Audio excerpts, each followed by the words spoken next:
வணக்கம் பரந்தத்துவம் ஃபேமிலி. சென்னையில் இப்படி ஒரு மலைக்கோவில் இருக்கிறது பல பேருக்கு தெரியாது. வண்டலூர் டு கேளம்பாக்கம் ரோட்டில் அமைஞ்சிருக்க இந்த புதுப்பாக்கம் ஸ்ரீ வீர ஆஞ்சநேயர் கோயிலுக்கு தான் இன்றைக்கி நம்ம வந்திருக்கோம். நான் முன்னமே சொன்ன மாதிரி இது ஒரு மலைக்கோவில். மலை அடிவாரத்தில் இருக்க இந்த விநாயகர் சன்னதியை முதல்ல சேவிச்சுட்டு தான் நம்ம மலை ஏற போகிறோம்.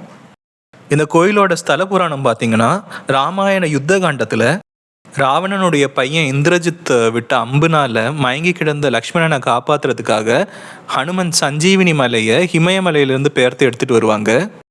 அப்படி வரும்போது இதே போல் மாலை நேரம் ஆயிட்டதுனால இங்கே சந்தியாவந்தனம் செய்கிறதுக்காக இந்த மலையில் வந்து அமர்ந்ததாக புராணம். இந்த மலை ஏறுறதுக்கு நமக்கு 2 வழி இருக்குது. ஒன்று படிக்கட்டு மூலமாக ஏறலாம். மொத்தம் சரியாக 108 படிகள் இருக்குது. அதாவது 108வது படியில் தான் இந்த ஹனுமருடைய சன்னதி அமைஞ்சிருக்கு. அது முடியாட்டி நம்ம கார்லேயோ பைக்லேயோ போகிறதுக்காக இப்படி சாலை வசதி அமைச்சிருக்காங்க. நம்ம அந்த மலை அடிவாரத்தில் பார்த்த அந்த விநாயகர் சன்னதியிலேருந்து வலது பக்கமாக வர சாலையில் வந்துட்டே இருந்தீங்கன்னா இந்த கேட்டு நீங்கள் பார்ப்பீங்க. இந்த கேட்டை தாண்டி போகிறது தான் அந்த மலைக்கு போகிற சாலை. இந்த சாலையில் மொத்தம் கிட்டத்தட்ட ஒரு 4 ஹேர்பின் பென்ஸ் இருக்கும். அது மட்டும் இல்லாமல் இது ஒரு சிறிய மலையாக இருக்கிறதுனால குறுகிய இடத்துலையே பெரிய மேடு ஏறுற மாதிரி இருக்கும். அதனால் முதல் தடவையாக நீங்கள் மலை ஏறுறீங்கன்னா வண்டியில் கொஞ்சம் பார்த்து ஏறுற மாதிரி தான் இருக்கும். அது மட்டும் இல்லாமல் சாலையும் கொஞ்சம் குறுகலாக இருக்கிறதுனால எதிரில் வர வண்டிகளுக்கும் நம்ம வழி விட்டு தான் போனோம். இதுதான் நான் சொன்ன அந்த முதல் வளைவு. இது போல் 4 வளைவுகள் இங்கே இருக்குது. அங்கெல்லாம் கொஞ்சம் பார்த்து வந்துக்கங்க. சென்னையில் இப்படி ஒரு மலை பயணம் கிடைக்கிறது அரியது தான்.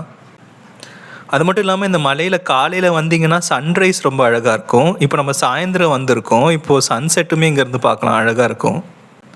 அப்படி நாம் அந்த 4 வளைவுகளும் கடந்து வந்துட்டோம்னா இந்த கோயிலுக்கு வந்துட முடியும். மேலே நம்ம வண்டிகளை பார்க் பண்ணுறதுக்கான வசதிகளும் இருக்குது. இந்த கோயிலில் நடந்து வர பாதையுமே ரொம்ப அழகாக இருக்கும். இப்போ நீங்கள் பார்க்குற அந்த கீழே இருக்கிறது தான் நம்ம பார்த்த அடிவாரம். இப்போ சூரியன் அஸ்தமனம் ஆயிட்டுருக்கு.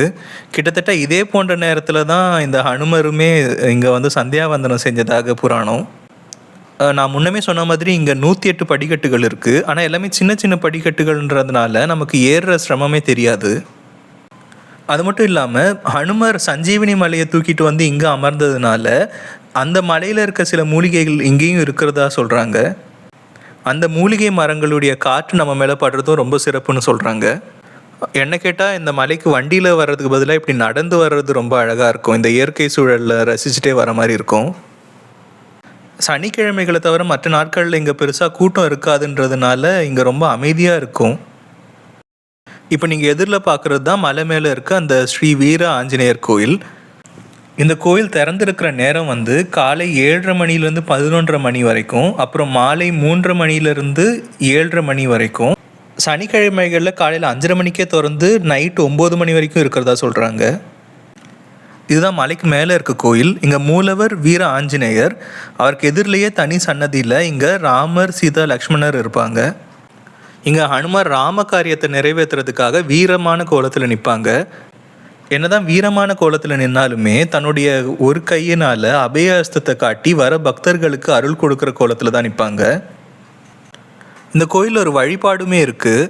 அதாவது நம்ம மலை கீழே இருந்து வாங்கிட்டு வர அந்த மட்டை தேங்காவை இங்கே சாமி கிட்ட வச்சு பூஜை பண்ணி நம்ம மனசில் ஒரு வேண்டுதலை நினச்சிட்டு இந்த மரத்துலேயோ இல்லை இங்கே கொடுக்கப்பட்ட இடத்துலையோ நம்ம அந்த தேங்காவை கட்டிட்டு தொடர்ந்து 7 வாரங்கள் இந்த கோயிலுக்கு வரணுமாமா.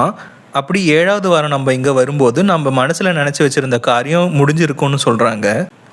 அப்படி 7 வாரம் தொடர்ந்து வர முடியாதவங்க கூட ஒரு தடவை வரும்போது இங்கே மட்டை தேங்காவை வாங்கி ஹனுமன் கிட்ட வச்சு இங்கே வந்து கெட்டுறதை பார்க்க முடியும். நான் முன்னமே சொன்ன மாதிரி இங்கே சன்ரைஸும் சன்செட்டும் பார்க்க ரொம்ப அழகாக இருக்கும். இப்போ நம்ம சாயந்தர வேளையில் வந்திருக்கோம், அதனால் நம்ம சன்செட்டை பார்க்குறோம். இந்த மலை உச்சியில் விழா காலங்களில் தீபம் ஏற்றுறதுக்காக இருக்கிற இந்த தீபத்தூணை நம்ம பார்க்குறோம். சந்தேகமே வேண்டாம், இது தீபத்தூண் தான். சூரியன் அஸ்தமிக்கிற இந்த வேளையில் நம்ம சென்னை சிட்டியை 360 டிகிரி வியூவில் இங்கேருந்து பார்க்குறதே ரொம்ப அழகாக இருக்கும். சென்னையில் இப்படி ஒரு மலை கோயிலான்றது நானும் முதல் தடவை வந்தப்போ ரொம்ப ஆச்சரியமாக இருந்தது. இந்த கோயிலில் இப்படி எண்ணற்ற சிறப்புகள் இருந்தாலுமே எனக்கு ரொம்பவே பிடித்தமான ஒரு சிறப்பு இங்கே இருக்குது. அது வேறு எதுவும் இல்லை, இந்த கோயிலுடைய பிரசாதம் பொடி தோசை. இப்போ பார்சல் வாங்கியிருக்கனாலே இந்த பேப்பரில் கட்டி தந்திருக்காங்க. இல்லாட்டி மந்தாரா இலையில் தருவாங்க. அந்த இயற்கையான சூழலில் இந்த தோசையை அந்த இலையில் வச்சு சுவைக்கிற ருசியே தனியாக இருக்கும். அப்படி நம்ம தரிசனத்தை முடிச்சுட்டு மலையிலேருந்து இறங்கிட்டோம். இந்த வீடியோ உங்களுக்கு பிடிச்சிருந்தா லைக் பண்ணுங்கள். உங்களோட ஃப்ரெண்ட்ஸ் அண்ட் ஃபேமிலிஸ்க்கு இந்த வீடியோவை ஷேர் பண்ணுங்கள். நம்ம பரந்தத்துவம் சேனலை மறக்காமல் சப்ஸ்கிரைப் பண்ணி வச்சுக்கோங்க. ஜெய் ஸ்ரீமன் நாராயணா.